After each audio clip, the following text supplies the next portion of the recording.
farm. I'm going for a ride. Ian Wilder, what do you think about your big speech in the free speech zone at 3 o'clock? Well, considering that the Hofstra University made sure that all the students were going to be somewhere else at this time, and there's nobody here, I'm thinking about how short to keep my speech.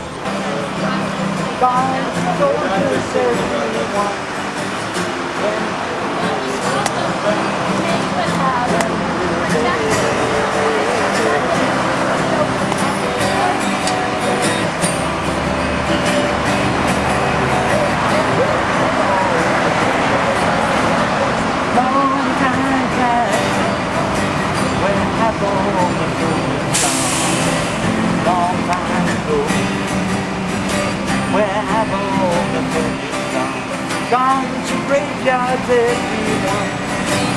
When will they ever learn? When will they ever learn?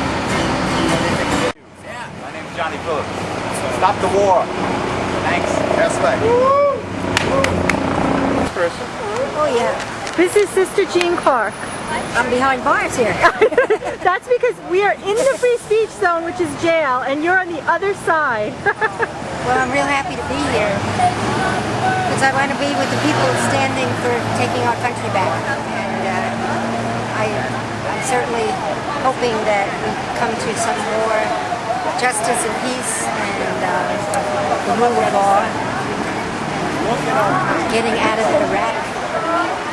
And also, I'm very supportive of anybody who wants to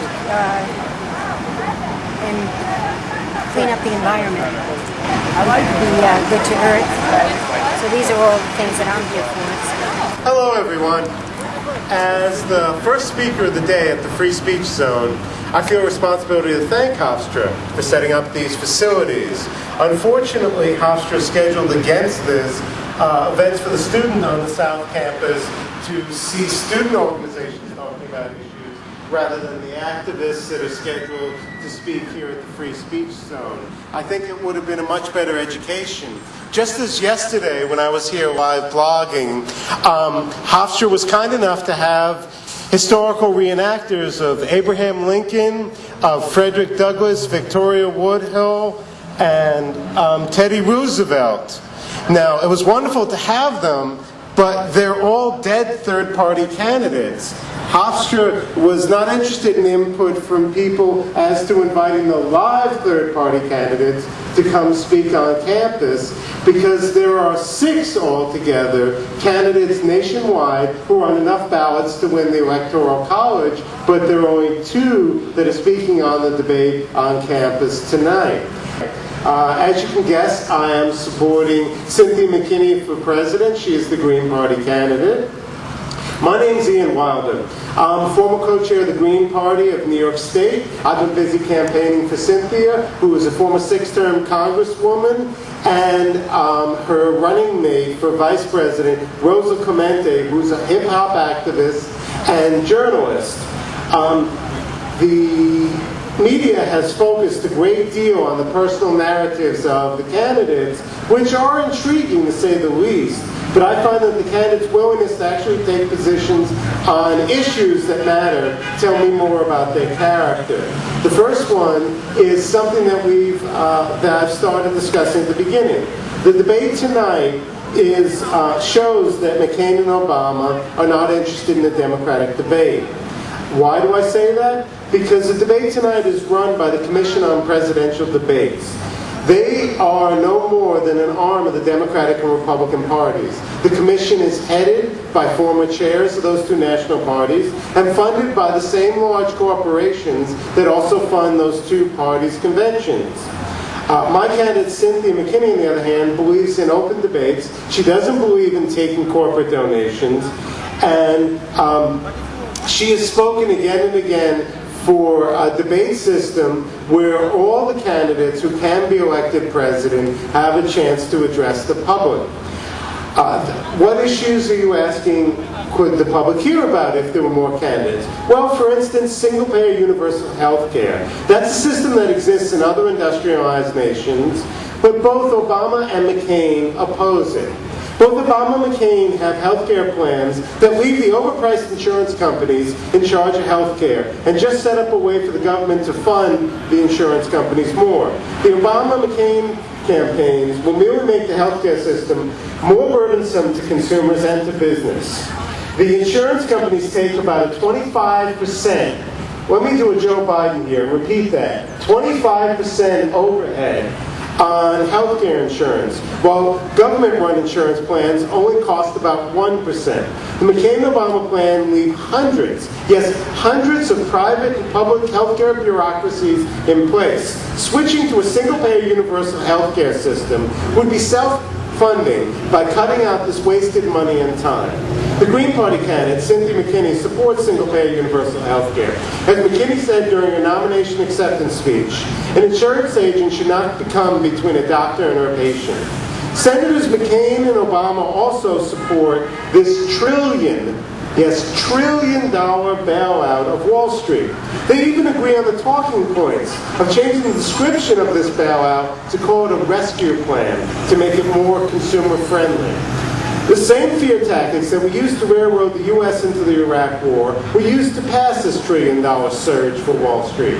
Instead, what we needed was a plan to shore up our economy by protecting the consumers, not the corporations, that were harmed by this financial nightmare, prosecute the criminals, and immediately adopt regulations to prevent this from reoccurring.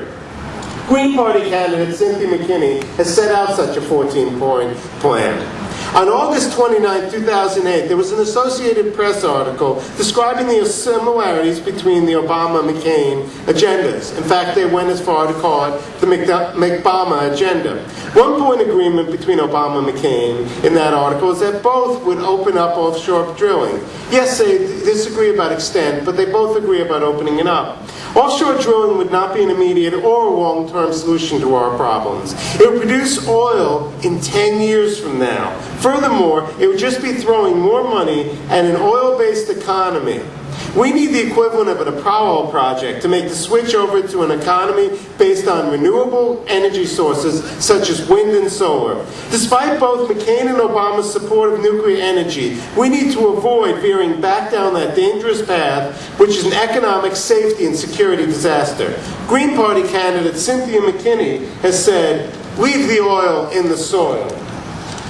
She has said instead, invest in solar, wind, and geothermal immediately for new jobs, fresh air, and affordable transportation while avoiding nuclear energy. The same Associated Press article also shows that Obama and McCain support keeping a military and paramilitary presence in Iraq, increasing the size of the war in Afghanistan, and continuing the failed policy of using the military to try and undermine terrorism. Both McCain and Obama have voted to fund the wars in Iraq and Afghanistan. Green Party presidential candidate Cynthia McKinney voted against the Iraq invasion while she was in Congress and wants an immediate withdrawal of all U.S. military and paramilitary forces from Iraq and Afghanistan. Right this moment, I'm in the process of reading a book by prize-winning journalist Amy Goodman. Her book is titled Standing Up to the Madness. She described the current situation we're in this country as business as usual in a one-party state. This won't change by phone calls, by petitions, by emails. History has shown that politicians care more about votes and money. If you support a candidate who supports what you really believe in, then you will see the change you want. You get the change you vote for. Thank you.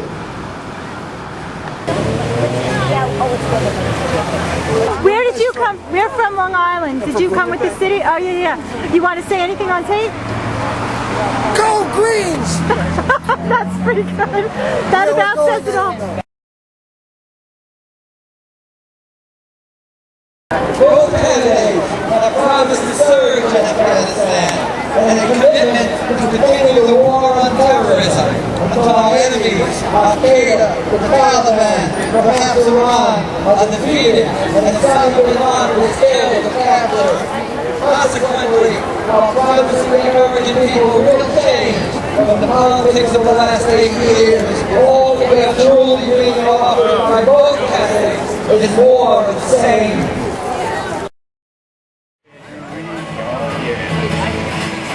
stop them now. There'll be no way, no how, and all of us will pour it